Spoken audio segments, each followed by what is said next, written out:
네, 얼마 전에 극장에 가서요, 트위스터스라는 영화를 봤습니다. 그 영화에서는요, 이 허리케인에 의해서 생긴 재앙이 아주 사실적으로 드러나고 있었는데요. 영화 장면 가운데 이런 장면이 나옵니다. 여자 주인공과 남자 주인공이 로데오를 보러 경기장에 갔는데, 무방비 상태에서 허리케인에 노출되게 되었습니다. 이 허리케인이 오면요, 건물도 다 뜯겨나가고 차들도 다 날아가 버리고, 사람들도 그냥 하염없이 하늘로 높이 날아가 버리는 그런 상황들이었던 거죠. 주인공들은 그런데 허리케인 전문가들이지 않습니까? 그래서 어떻게 해야지 살 수 있는지를 아주 잘 알고 있었습니다. 그래서 건물에 지하실이 있다면 지하실로 들어가든지, 아니면 좀 움푹 파인 곳에, 바람이 좀 닿지 않는 곳으로 들어가서 자기가 잡을 수 있는 지탱할 것을 좀 잡고 있으면 살 수 있다는 사실을 잘 알고 있었죠. 그래서 주인공들은 다른 사람들에게 지금 여러분들이 있는 이 집도 날아가게 될 것이니까 지금 바깥으로 나가서 자세를 낮추고 저기 수영장이 있는데 수영장 아래로 들어가서 붙들고 있으라고 이야기를 했습니다. 그러면서 절대로 나가서 차를 타고 가서는 안 된다고 했어요. 왜 차를 타고 가면 안 될까요? 차 타고 가면 허리케인이 오면 어떻게 돼요? 날아가 버리죠. 그러면 죽게 되지 않겠습니까? 그런데 그 집안에는 이 주인공의 말을 아주 하찮게 여기고 주인공의 말을 듣지 않는 남녀가 있었습니다. 그리고 그들은 어떻게 했냐면 바깥으로 나가자마자 자신들의 차를 타고 도망가려 했어요. 어떻게 됐을까요? 허리케인이 그 차를 덮치게 되었고 결국 그 차는 날아가고 말았습니다. 그리고 주인공과 함께 수영장으로 들어간 사람들은 물론 고비가 있었지만 수영장 속에서 들어있었던 사람들만 살아남게 되었다는 것이죠. 이것을 보면서 전 이것을 느꼈습니다. 허리케인이 닥친 것 같은 이 세상 속에서 살아가는 많은 사람들이 구원 전문가인 우리들의 말을 듣지 않는 사람들이 너무나도 많이 있더라는 것이죠. 예수님 안으로 들어가야 합니다. 예수님 안으로 들어가지 않으면 반드시 죽어서 지옥불에 떨어지게 된다고 아무리 목 놓아 외친다 할지라도 막무가내로 자기 생각대로 살아가더라는 거죠. 그래서 차를 타고 저 하늘 높이 날아가 버린 사람들처럼 자기 생각대로 살다가 결국 지옥불에 떨어져서 멸망하게 될 것이라는 건데, 그것이 너무나 자명함에도 불구하고 그런 삶을 살더라는 것입니다. 하지만 예수님 안에 들어가기만 하면 평안과 안식이 있습니다. 천국 영생이 우리를 기다리고 있는 것이죠. 이러한 이야기가 바로 우리가 지난 시간에 배운 도피성의 이야기입니다. 즉 도피성이란 부지 중에 사람을 죽인 자들이 피해 보복자의 칼을 피해서 생명을 보존할 수 있도록 성읍을 지정한 것을 말하는 것이죠. 도피성은 요단 동편과 요단 서편에 각각 3개씩 선정했습니다. 이미 모세 시대에 요단 동편에 3개를 선정했던 것이고요. 그리고 여호수아 시대에 와서 그리고 요단 서편에 3개를 더 선정해서 총 6개를 만든 것입니다. 이스라엘의 요단강을 기점으로 해서 48개의 성읍 중 6개를 선정한 것인데요. 이렇게 요단 동편의 3성읍과 요단 서편의 3성읍을 지정하심으로 말미암아 가나안 땅 어디에 있든지 간에 실수로 사람을 죽인 사람들은 그것으로 쉽게 몸을 피해서 숨길 수 있도록 해 주었습니다. 이 6개의 성읍의 위치를 보시면 이스라엘 전역 어디에서든지 32km 이내에 부득이 도피성으로 피해 가야 할 경우에는 하룻밤 길에 갈 수 있도록 했다는 것이죠. 그뿐만 아니라 이 성읍으로 향하는 길은 14m 이상의 폭을 가진 도로를 닦아야만 했고요. 그리고 혹시나 골짜기가 있으면 그곳에 다리를 놓아서라도 최대한 가깝게 갈 수 있도록 해야만 했습니다. 또한 도피성으로 가는 길을 잃지 않도록 도피성 미클라트라고 하는 이 안내판도 곳곳에 설치해 놓았습니다. 이렇게 죄를 지은 사람들, 실수로 사람을 죽인 사람들은 누구나 이렇게 도피성으로 피할 수가 있었는데요. 그런데 이것은 이스라엘 사람들뿐만 아니라 이방인들도 피할 수가 있었습니다. 이것은 인종과 신분 지위를 막론하고 누구에게나 동일하게 구원의 은총을 베풀어 주신다라는 것을 보여주고 있는 것이죠. 오늘 본문 7절과 8절에는 요단강 동쪽에 있는 세 성읍이 이 베셀과 라못과 골란이 있고요. 또 요단강 서쪽에 있는 게데스와 세겜과 헤브론 이 성읍에 대해서 이야기하고 있는데요. 흥미로운 것은 오늘 이 나오는 이 6개의 도피성의 각각의 이름에는 매우 중요한 의미들이 들어있다는 것입니다. 이 성읍들이 가지고 있는 의미는요, 이렇습니다. 베데스는 거룩하다라는 뜻을 가지고 있고, 세겜은 어깨에 매다라는 뜻을 가지고 있습니다. 헤브론은 교제하다라는 뜻을 가지고 있고요.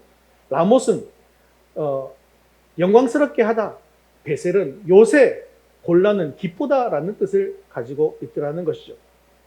이 도피성의 이름에 담겨있는 이 뜻들은 모두 하나님의 은혜에 대한 상징을 나타내고 있는 것이고, 한 발 더 나아가서 이 이름들은 우리의 구원자이신 예수님께서 가지고 계시는 특성들을 설명하고 있습니다. 그러므로 구약에 있어서 죄인들의 피난처가 되었던 것이 바로 도피성이라고 한다면, 신약에 와서 이 죄인들의 피난처는 바로 예수 그리스도가 되신다는 것을 알려주고 있는 것이죠. 사실 도피성은 예수님이 인류의 구원자이시고 피난처가 되신다는 사실을 미리 알려주고 있는 그런 예수님의 그림자와 같은 역할을 하고 있습니다. 우리는 오늘 본문에 나타난 도피성의 이름들에 담긴 의미들을 살펴보게 될 텐데요. 이 이름의 뜻을 살펴보면서 예수 그리스도가 우리에게 있어서 참된 피난처가 되신다는 것을 굳게 믿는 믿음이 있게 되어지기를 주님의 이름으로 축원합니다. 우리 첫 번째 같이 읽겠습니다. 게데스, 거룩하신 예수님. 자, 게데스 성은요, 요단강 서쪽으로 갈릴리에 있는 최상단에 있는 곳입니다. 이 게데스라고 하는 이름은 거룩하다 혹은 거룩한 곳이라는 뜻이 담겨져 있는데요. 즉 게데스는 예수 그리스도의 거룩하심을 나타내고 있더라는 것이죠. 도피성의 가장 대표적인 기능이 무엇입니까? 부지 중에 살인을 저지른 사람이 몸을 피하는 곳이죠. 비록 부지 중에 살인을 했다 할지라도 그는 살인을 저지른 죄인입니다. 이 죄인에게 가장 필요한 것이 무엇일까요? 깨끗함, 죄로부터의 구별, 죽음으로부터의 구원 아니겠습니까? 그런데 도피성에 들어간 사람은 죄로부터 구별되더라는 거예요. 또 죽음으로부터도 구원받을 수가 있게 된다는 것입니다. 이것은 마치 예수님 안에 들어간 사람은 죄 사함을 받고 구원을 받을 수 있는 그런 복음과 같은 소식이라는 것이죠. 하나님은 거룩하시고 아무런 흠이 없으신 예수 그리스도를 미리 예비해 두셨습니다. 그리고 우리를 대신해서 죄의 값을 대신 치르게 해주셨습니다. 사람의 공로로도 또 어떤 종교적인 의식으로도 온전히 해결할 수 없는 이 죄의 문제를 완벽하게 해결해 주실 수 있는 분은 오직 예수 그리스도밖에는 없다는 것이죠. 게데스 곧 이 거룩한 도피성이라고 하는 이름은 결국 예수님만이 우리의 도피성이 되어 주셔서 예수님 안에 거하기만 하면 우리는 거룩하게 되어지고 죄를 사함받고 죄와 구별되어서 거룩한 하나님의 사람이 되게 해주신다는 사실을 우리에게 알려주고 있는 것입니다. 게데스 되시는 예수님, 우리의 거룩이 되어주시는 그 예수님이야말로 우리의 죄로부터 가장 안전하고 완벽한 도피성이 되어주신다는 것을 믿으시고 예수님께로 나아갈 뿐만 아니라 아직도 죄의 문제를 해결하지 못한 우리 주변의 많은 사람들을 예수님께로 인도하게 되어지는 은혜가 있기를 주님의 이름으로 축원합니다. 우리 두 번째 같이 읽겠습니다. 세겜, 죄의 짐을 짊어지신 예수님. 자, 세겜은요, 요단 서편 중앙에 있는 곳입니다. 그리고 세겜은 어깨에 매다라고 하는 뜻을 가지고 있습니다. 그렇다면 어깨에 무엇을 매는 것일까요? 이사야 9장 6절에는 예수님에 대해서 이렇게 예언하고 있는데 같이 한번 읽겠습니다. 이는 한 아기가 우리에게 낳고 한 아들을 우리에게 주신 바 되었는데 그의 어깨에는 정사를 메었고 그의 이름은 기묘자라, 모사라, 전능하신 하나님이라, 영존하시는 아버지라, 평강의 왕이라 할 것임이라. 아멘. 자, 이사야는요, 예수님의 어깨에는 무엇을 메었다고 합니까? 정사를 메었다고 합니다.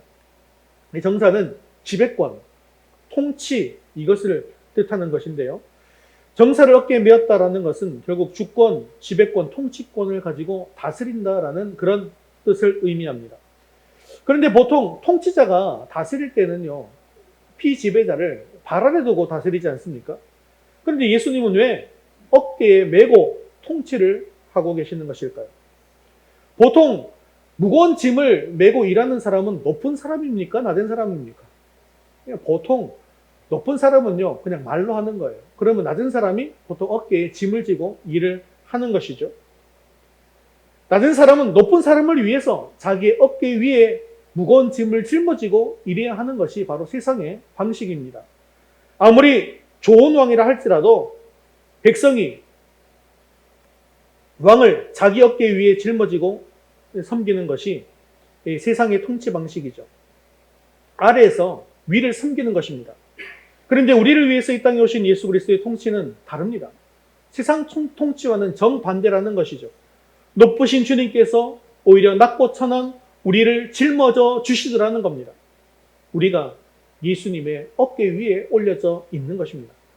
낮은 자인 우리가 주님을 섬겨야 마땅한데도 오히려 높으신 예수님께서 우리를 섬겨 주시는 것이죠. 그렇다면 예수님은 우리의 어떤 짐을 메어 주시는 것일까요? 바로 죄에 대한 짐을 예수님의 어깨에 메어 주시는 것입니다.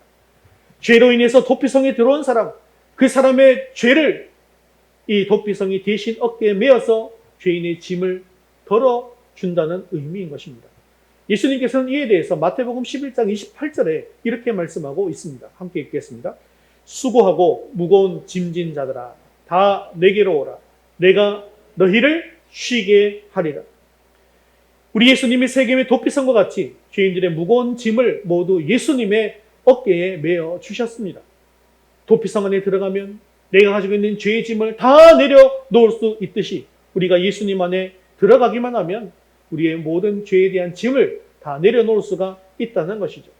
그러므로 세겜이라고 하는 도피성의 이름은 예수님만이 우리의 모든 죄를 짊어지시는 우리의 진정한 구원자가 되신다는 사실을 이야기해주고 있는 것입니다. 하지만 우리가 자신의 주인이 되어서 친히 자신의 죄와 인생의 짐을 지고 있다고 한다면 그 사람은 결코 안식할 수가 없습니다. 왜 그렇습니까? 언제 어디서 피해 보복자가 나를 죽이기 위해서 찾아올지 모르기 때문이죠. 하지만 예수님께서 우리의 주인이 되시면 우리는 예수님 안에서 참된 안식과 쉼을 얻을 수가 있습니다. 예수님께서 친히 우리 죄의 짐을 어깨에 메시고 대신 들어주십니다. 지금 죄의 짐 때문에 여전히 지쳐 있다고 한다면 세겜 되시는 예수님, 우리의 모든 죄의 짐을 대신 짊어지시는 예수님 안에 들어오셔서 참된 평안과 위로와 안식을 얻을 수 있게 되어지기를 주님의 이름으로 축원합니다. 우리 세 번째 같이 읽겠습니다. 헤브론, 하나님과 교제하게 하시는 예수님. 자, 헤브론은요, 요단강 서쪽 최남단에 있는 곳입니다. 친교 혹은 교제라는 의미를 가지고 있습니다. 이는 즉 성도로 하여금 하나님과 교제하게 하시는 예수 그리스도를 나타내주고 있다는 것이죠. 도피성에 들어간 사람이 가장 먼저 겪게 되는 고통이 있어요. 자, 죄를 내려놓게 되어서 이제 생명에 대한 안도감은 누리게 되었는데 도피성에 들어오면 나갈 수 있습니까? 못 나갑니까? 나갈 수가 없습니다.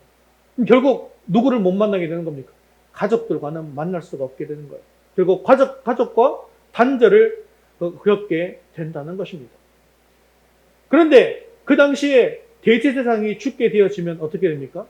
그제서야 자기의 죄를 용서받아서 이제 가족의 품으로 돌아갈 수가 있게 되어지는 것이죠. 그래서 이제 교제를 회복할 수 있게 된다는 것입니다. 그런데 이것은 오늘날 우리의 모습과도 같습니다.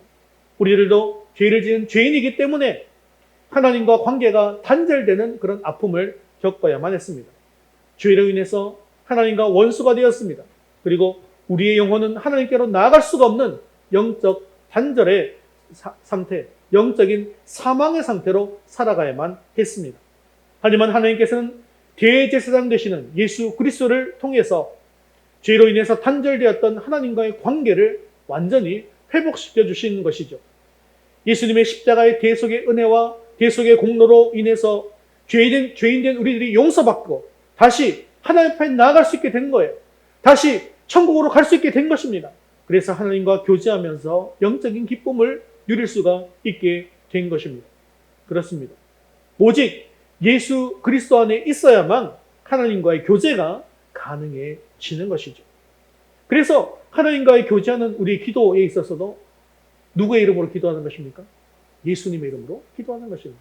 예수님 안에 있어야만 하나님과 교제가 가능하기 때문입니다. 예수님을 통하지 않고서는 아버지와 사귐을 가질 수 없기 때문에 기도할 때에도 예수님의 이름으로 기도하는 것이죠. 헤브론이라고 하는 이 도피성의 이름은 결국 예수님 안에 있어야만 하나님과 참된 교제를 할 수 있다는 것을 우리에게 알려주고 있는 것입니다. 헤브론 되시는 예수님, 우리의 교제와 친교의 근원 되시는 예수 그리스도 안에서 하나님과 교제하시면서 하나님께서 주시는 영적인 기쁨, 그리고 즐거움, 그리고 참된 안식을 누릴 수 있는 저와 여러분 되시기를 주님의 이름으로 축원합니다. 네 번째 같이 읽겠습니다.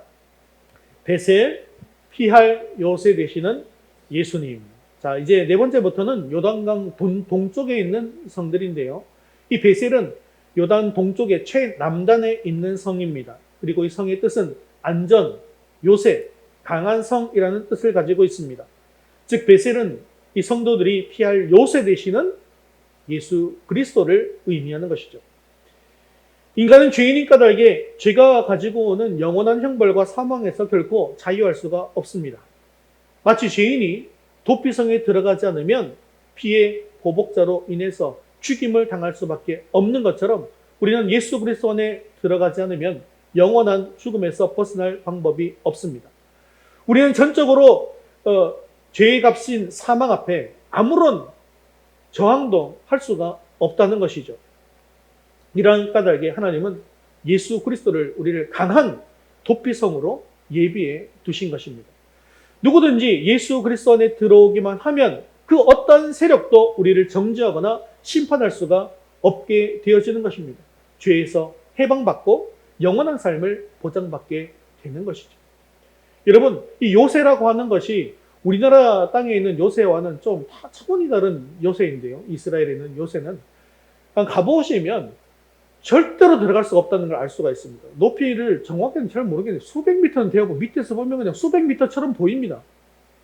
굉장히 높은 빌딩처럼 보이는 그런 곳에 위에 성이 지어져 있어요. 그러니 로마가 최종적으로 이스라엘을 멸망시키러 왔다가 3년 동안이나 그 성을 점령하지 못했다는 거 아니겠습니까? 결국 그 요새에다가 옆에다가 비탈길로 산을 만들어 가지고요. 비탈길 산을 만들어서 그래서 결국은 점령시켰다고 하더라고요. 이처럼 강한 성 되시는 요새 되시는 우리 예수 그리스도 안에 있으면 그 어떤 세력도 우리의 구원을 뺏어갈 수가 없다는 것입니다. 예수님 밖에서는 하나님의 죄에 대한 엄청난 심판이 있을 뿐입니다. 하지만 예수님 안에 있으면 은혜와 사랑이 있습니다.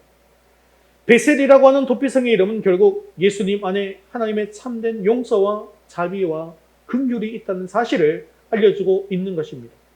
우리의 베셀 되시는 예수님, 우리의 강한 산성이시여 구원자 되시는 예수님 안에 있으면 그 어떤 악한 세력도 우리를 해할 수가 없습니다. 아무도 예수 그리스도 안에 있는 우리를 건드릴 수 없습니다. 예수님 안에 있으면 우리는 영원히 안전합니다. 그러므로 예수 그리스도 안에서 주어지는 참된 구원의 안식, 그리고 안전의 기쁨을 누릴 수 있는 저와 여러분 되시기를 주님의 이름으로 축원합니다. 다섯 번째 같이 읽겠습니다. 라못, 높은 하늘에 앉게 하시는 예수님. 자, 라못은요, 요단강 동쪽 중앙에 있는 성입니다. 높이 들린다, 고귀하게 하다라는 뜻을 가지고 있는데요. 지금 라못은 성도들로 하여금 높은 하늘에 앉게 하시는 예수 그리스도를 의미하는 것입니다. 인간은 태어날 때부터 죄인으로 태어나고 죄로 인해서 천국의 소망을 가질 수 없는 존재들로 살아갔습니다. 그래서 이 땅에서의 삶이 전부라고 생각하다가 마지막 심판날 세상과 함께 멸망당할 수밖에 없는 존재가 바로 우리들의 운명이었습니다. 그러나 이런 비참하고도 불쌍한 처지에 있는 우리 인간들을 하나님께서는 너무나도 긍휼히 여겨주시어서 예수 그리스도의 십자가 대속의 사역을 통해서 우리와 하나님과의 관계를 새롭게 해주셨습니다. 우리는 죄인이었지만 예수님의 십자가 대속의 공로로 저주받은 자식에서 영광되고 고귀한 하나님의 자녀가 되었습니다.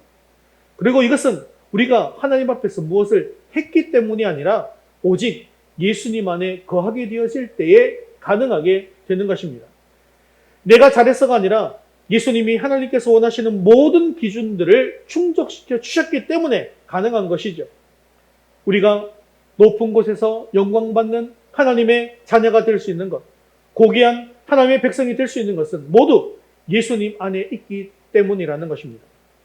라못이라고 하는 이 도피성의 이름은 결국 예수님이 우리의 도피성이 되어 주셔야만 우리가 예수님 안에서 고귀한 하나님의 자녀와 하나님의 백성으로 살아갈 수 있다는 사실을 알려주는 것입니다. 라못 되시는 예수님, 우리의 영광과 존귀 되시는 예수님 안에 거하심으로 말미암아 우리가 하나님의 고귀한 백성과 자녀로 살아갈 수 있는 저와 여러분 되시기를 주님의 이름으로 축원합니다. 우리 6번째 같이 읽겠습니다. 곤란, 기쁨을 주시는 예수님. 곤란은 요단강 동편 가장 위에 있는 성입니다. 기쁨, 행복을 뜻하는데요. 성도들에게 기쁨을 주시는 예수 그리스도를 뜻합니다. 그런데 우리는 이 땅에 살면서 보통 여러 가지 육적인 인들로 인해서 만족을 누리고 기쁨을 누리고 살아가죠. 돈과 명예, 성공, 번영 이런 것들을 경험하면서 만족을 얻으려고 합니다. 그리고 기쁨을 얻으려고 합니다. 그런데 결국 이 모든 것들은 일시적인 만족이고 한시적인 기쁨에 지나지 않습니다. 그래서 이러한 인생에 대해서 시편 105편, 103편 15절에는 시편 기자가 이렇게 얘기합니다. 인생은 그날의 풀과 같으며 그 영화가 들의 꽃과 같도다. 즉 우리 인생은 한때 피었다가 지는 들의 꽃과 같다라고 이야기하더라는 것이죠. 아무리 세상에서 모든 것을 가지고 누린다 할지라도 인간의 마음속에 있는 공허함은 세상의 그 어떤 것들로도 채울 수가 없습니다. 그래서 우리가 가지고도 더 가지려고 이렇게 악의다툼을 하는 것이 바로 인간들이라는 것이죠. 그러나 그러한 우리의 공허함과 갈급함, 이것은 예수님 안에서 완전하게 채워줄 수 있습니다. 우리가 예수님 안에 거하게 될 때 예수님께서는 우리에게 참된 기쁨과 평안을 우리들의 마음속에 채워주시더라는 것이죠.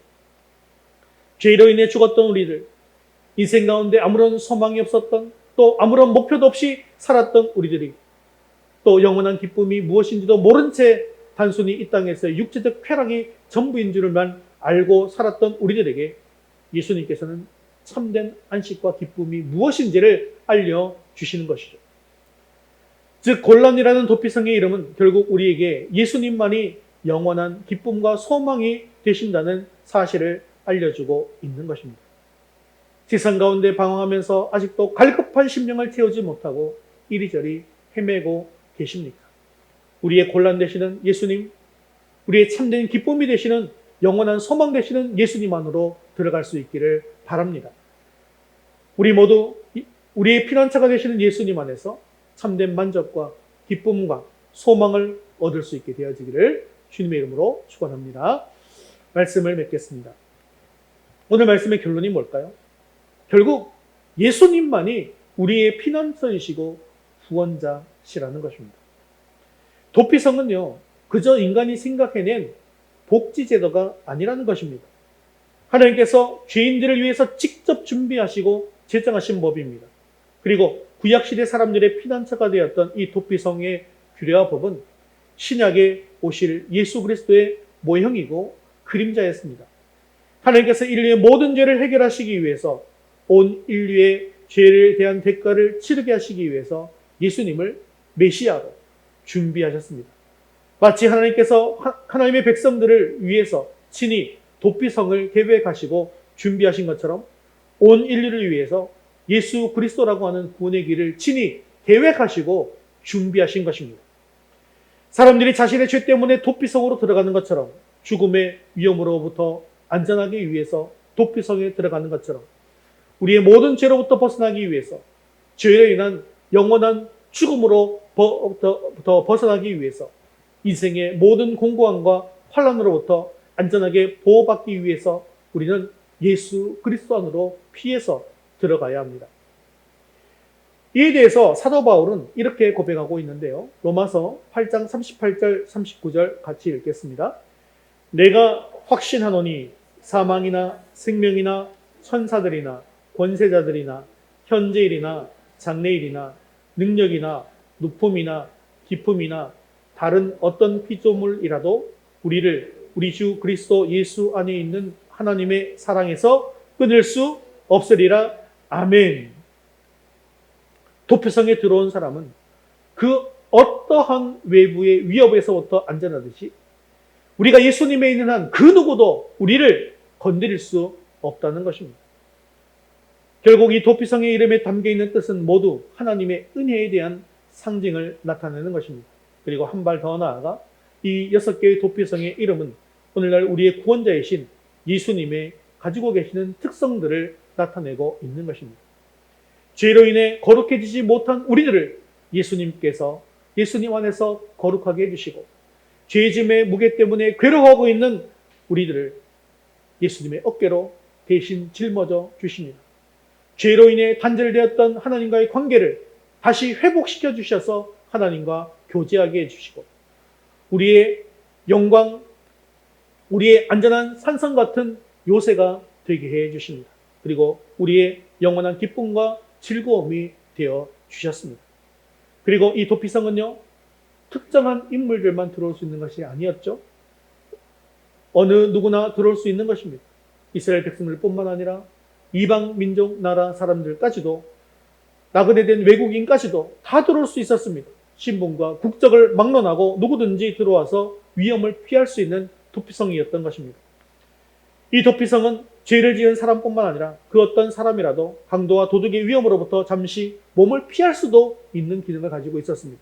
또한 이 도피성은 누군가 도피성으로 피할 일이 생기면 누구든지 쉽게 들어갈 수 있도록 이스라엘 땅 전체에 골고루 있었습니다. 누구든지 목마르거든 내게로 와서 마시라고 하신 예수님, 수고하고 무거운 짐진 자들은 다 와서 쉼을 얻으라고 하신 예수님, 이 예수님이 바로 우리의 진정한 도피성입니다. 자, 그렇다고 한다면 죄악이 관영한 이 땅 가운데, 죽어가는 사람들이 가득한 이 땅 가운데 구원 전문가인 우리가 죄로 인해 죽어가는 사람들에게 도피성이신 예수님을 알려야 하지 않겠습니까? 저 수영장 바닥에 들어가야 살 수 있습니다 라고 외쳤던 그 허리케인 전문가처럼 우리를 구원 전문가로서 도피성이신 예수님 앞에 들어와야 살 수가 있습니다. 그들이 듣든지 듣지 않든지 우리의 본분은요, 도피성이신 예수님을 전하는 사명을 다하는 것입니다. 그러므로 말미암아 물이 바다 덮음같이 여호와의 영광을 인정하는 것이 온 세상에 가득할 수 있게 되어지기를 주님의 이름으로 축원합니다.